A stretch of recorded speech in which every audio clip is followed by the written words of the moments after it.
స్వతంత్ర దినోత్సవం ముందు రాత్రి 2025 దేశం అంతా 3 రంగుల జెండాలతో వెలిగిపోతుంది.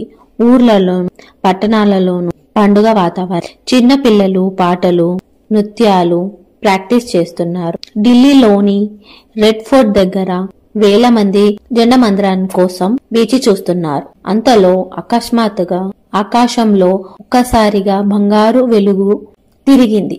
వెలుగు పెరుగుతూనే ఉంది.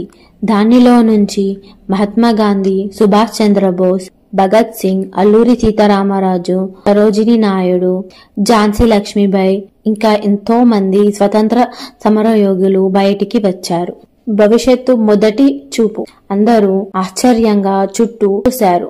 గాంధీజీ కండ్లజోడు సరిచేసుకుంటూ, అయ్యో, ఈ ఆకాశాన్ని అత్తే భవనాలు మెట్రోలు అన్ని చూసి ఆశ్చర్యపోయారు. ఒక చిన్న బాలుడు మొబైల్ ఫోన్ పట్టుకొని వస్తున్నాడు. భగత్ సింగ్ దాన్ని చూసి పట్టుకుని, ఏంటి ఇది అని అడిగాడు. ఈ చిన్న పెట్టెలో గదిలో ఫోటోలు ఎలా వస్తున్నాయి?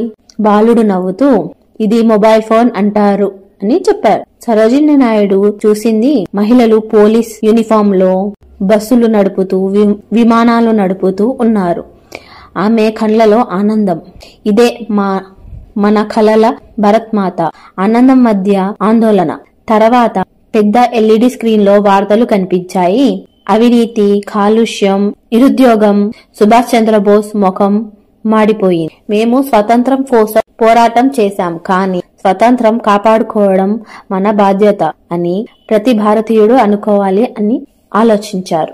అల్లూరి సీతారామరాజు రైతులు కష్టాలు విని, మన నేల బంగారమే, కానీ రైతులు ఎందుకు ఇబ్బంది పడుతున్నారు? రెడ్ ఫోర్ట్ వేదికపై అందరూ చేరి నిలబడ్డారు. గాంధీ గారు నెమ్మదిగా, మేము మీకు స్వతంత్రం ఇచ్చాం, దాన్ని మీరు కాపాడాలి.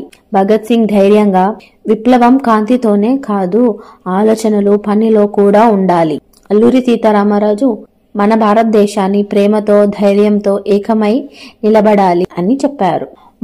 వాళ్ళతో పాటు 1947లో మొదట ఎగిరేసిన తిరంగా పతాకాన్ని తీసుకొచ్చారు. 2025 జెండా పక్కనే ఉంచారు. సరోజినీ నాయుడు, ఈ రంగులు ఎప్పటికీ ఇలానే వెలుగుతూ ఉండాలి అని అన్నది. మళ్ళీ బంగారు వెలుగు తిరిగింది. వారు ఒక్కొక్కరు అందులో అడుగు పెట్టి చివరిగా ప్రజలను చూసి చిరునవ్వు నవ్వి మాయమైపోయారు. ప్రజలు నిశ్శబ్దంగా కన్నీళ్లతో ఆ రాత్రి నిజంగా భారత్ మాత ఆత్మ వారిని కలిసింది అని భావనతో నిలబడ్డారు. మీకు నచ్చితే గనుక సబ్స్క్రైబ్ చేయండి.